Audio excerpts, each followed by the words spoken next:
pasalubong ko sa'yo, Jarvis? Wala. Dage! Kamusta Australia, mare? Bye-bye.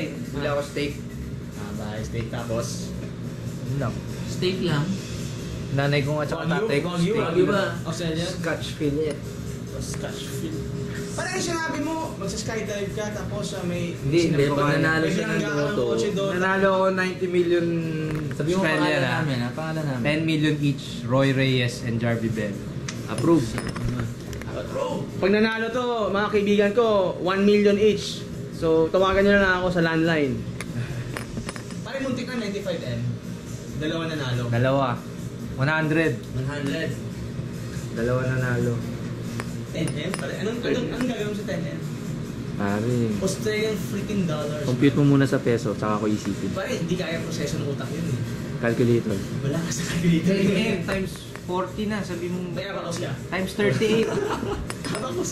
Dito sa Mac mo pare. Alam ko yung chika ko pero wala ako nun. 380 million. Pwede mo na bayaran utang ng Pilipinas yan. Hindi pa naman. Eh, party lang, di ba? Tapos tatakbo ka ng senador muna. Tatakbo ko presidente. Ay, hindi. Hindi, teka, pag-usapan natin 10 million pesos.